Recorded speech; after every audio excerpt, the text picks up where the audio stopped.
সাহেব, আল্লাহর রাস্তায় আমাকে সাহায্য করেন। আমার নাতিটা অন্ধ, চোখে দেখতে পারে না। আল্লাহর রাস্তায় আমাদের সাহায্য করেন। সাহেব, আমার চোখ দুইটা নষ্ট, আমার চোখ দুইটা ঠিক করার লেগে কয়টা টাকা দেন।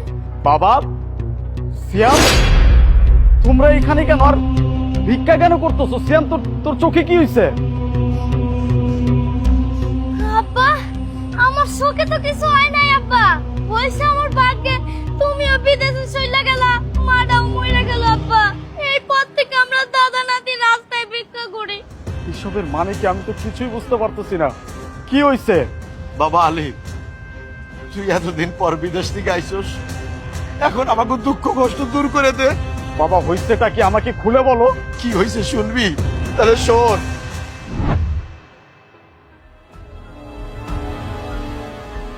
হ্যাঁ, এখন তোকে একদম অন্ধের মতো লাগছে। কেউ বুঝতেই পারবে না যে তুই অন্ধ সাজের অভিনয় করছিস। এসবের মানে কি বৌমা? আমার নাতিটাকে তুমি চোখে কাপড় বেঁধে দিলে, আমার শরীরে এরকম ছিঁড়া ফাটা পোশাক পরালে, এর সামনে এইটা দিয়ে দিলে, ওর হাতের লাঠি ধরিয়ে দিলে, এসবের মানে কি? আহা বাবা, মানেটা একদম সহজ। আপনারা দুজন এখন থেকে আমার জন্য ইনকাম করবেন, আর সেটা হচ্ছে ভিক্ষা করবেন। আপনারা ভিক্ষা করবেন, ভিক্ষা করে নিয়ে এসে সে টাকাটা আমাকে দিবেন। তাহলেই হচ্ছে আপনারা এই বাড়িতে খাবার পাবেন।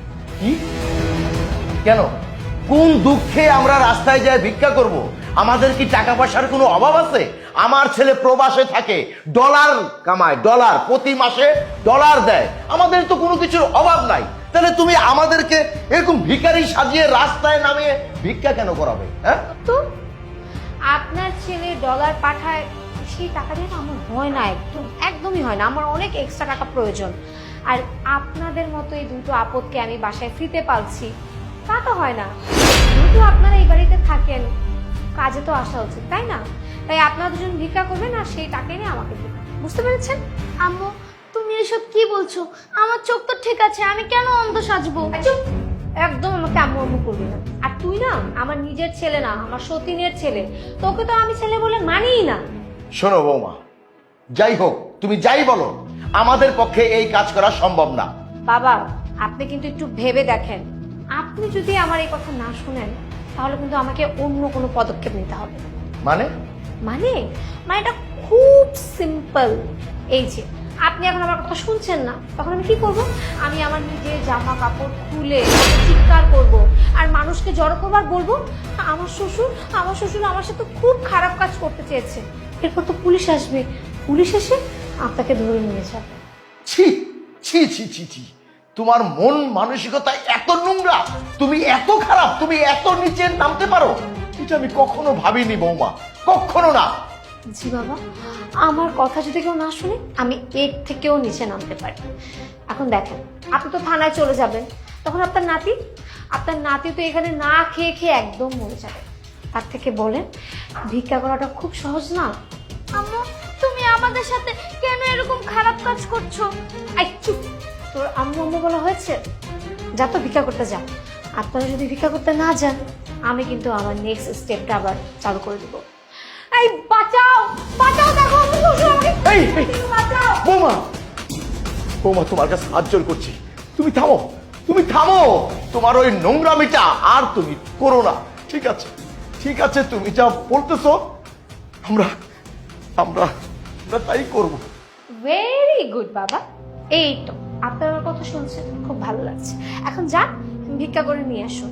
আর হ্যাঁ, আরেকটা কথা, প্রতিদিন কিন্তু 2000 টাকা করে ভিক্ষা করে নিয়ে আসতে হবে। তা না হলে কিন্তু এই বাড়ির খাবার আপনাদের জন্য বন্ধ। তাকিয়ে আছেন কেন? যান।